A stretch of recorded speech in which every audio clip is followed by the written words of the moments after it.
Pessoal, nós vamos falar hoje sobre osciladores. Um oscilador é um circuito que gera um sinal de saída alternado sem entrada.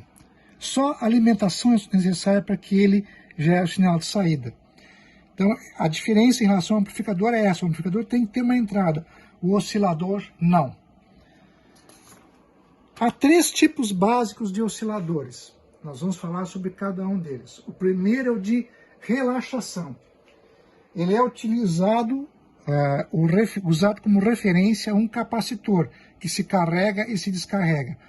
Exemplificando, num circuito integrador com amplificador operacional, em função da mudança de polaridade da tensão de entrada, a rampa irá crescer ou decrescer. Então esse é o circuito de relaxação. Eu vou exemplificar com um DVD Pulse, que era um DVD duplo, que foi apresentado em 1995, há 26 anos atrás, pela banda Pink Floyd. Ele é um DVD muito bonito e que trabalha nas suas músicas temas sobre a vida, sobre o tempo e sobre o espaço. Por isso, um dos detalhes mais relevantes, além, evidentemente, da obra e das músicas que ele continha, é esse circuitinho aqui que ia encartado internamente nesse material. Ele é um circuito de relaxação, que está oscilando a uma frequência de 1 Hz. Esse foi um dos motivos principais que gerou vendas excepcionais, além da qualidade, evidentemente, do próprio DVD, mas esse detalhe incomum, adicional, que na época foi apresentado. O segundo tipo são osciladores realimentados. Basicamente, nós temos que ter duas condições. Primeiro, tem que haver realimentação, ou seja, o que é realimentação? Uma amostra do sinal de saída reinjetado na entrada. E, além disso, tem que haver um circuito de ganho, um circuito ativo com semicondutores e um outro circuito que atenue o sinal. É uma realimentação passiva, ou com resistores, ou com indutores, ou capacitores, ou os três simultaneamente. Então, o circuito realimentado tem que ter essas características. Existem muitos circuitos realimentados, mas todos têm que adotar, têm que seguir o critério de Barkhausen, esse famoso físico alemão que descobriu esse princípio trabalhando com materiais ferromagnéticos. Esse critério ele vale para circuitos em malha fechada e tem que ser seguidos esses dois critérios. Primeiro, o ganho de todo o laço, ou seja, o ganho do circuito semicondutor, vezes a atenuação do laço de realimentação, tem que ser, no final, unitário. Ganho vezes atenuação tem que ser 1. E o segundo critério é de que as fases, a fase do laço respectivo de ganho e o de vezes mais o de atenuação tem que ser 0 grau ou 2π 360 graus. Então, esses dois princípios têm que ser seguidos no critério de Barkhausen. Um dos circuitos utilizados é o oscilador Colpitts, que nessa configuração eu tenho aqui um circuito oscilador com transistor, que me dá um ganho, e uma realimentação RLC, que me dá a atenuação. Um exemplo desse circuito está aqui, ó. Aqui eu tenho um oscilador Colpitts, está aqui o capacitor variável, aqui eu tenho a bobina, aqui está o semicondutor, e a seguir dois estágios de amplificação de tensão e de corrente desse circuito.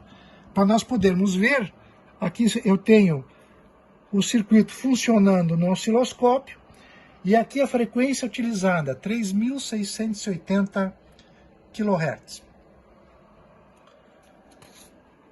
Outro dispositivo muito relevante são os cristais de quartzo.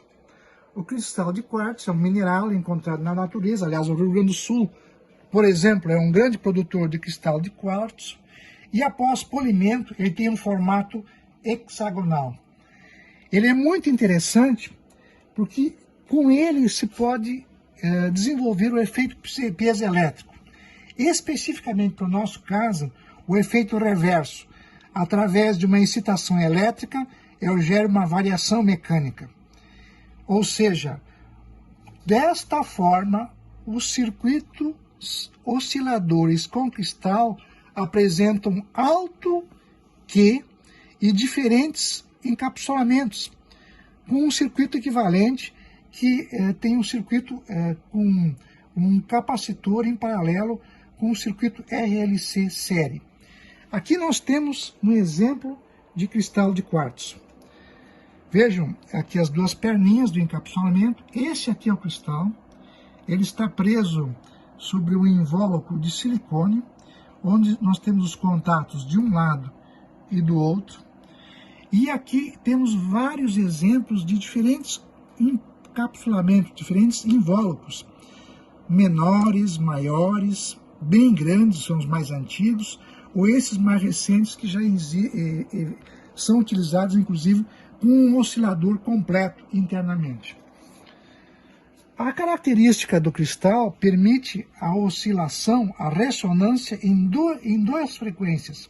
A ressonância série, quando eu tenho baixa impedância, ou a ressonância paralela, naquele momento de alta impedância.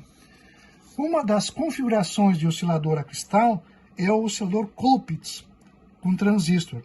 Aqui eu tenho exemplo desse oscilador Colpitts. Aqui eu tenho meu transistor oscilador, aqui um cristal oscilador, e aqui eu gostaria de apresentar, estão vendo que eu vou ter a mesma frequência do outro exemplo anterior, aqui no gerador em vermelho, né, no meu frequencímetro em vermelho. Claro que a frequência não é exatamente igual, mas é aproximadamente 3.680.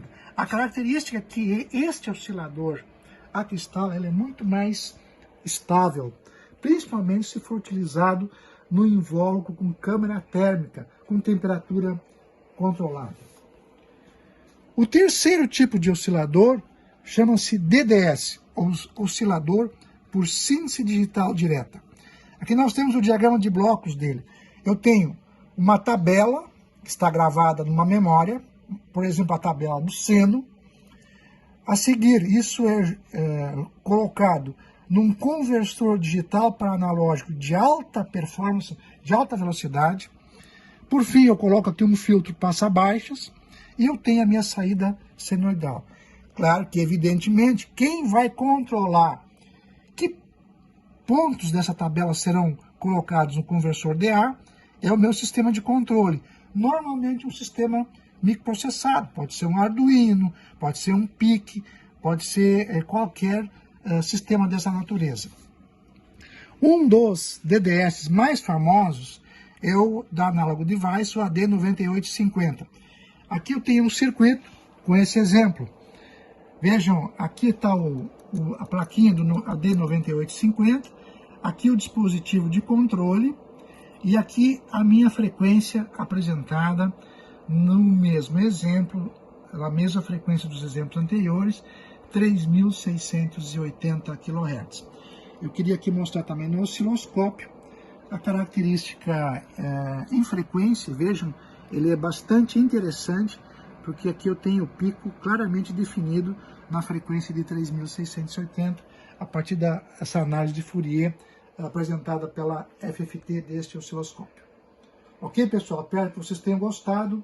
Tchau, tchau.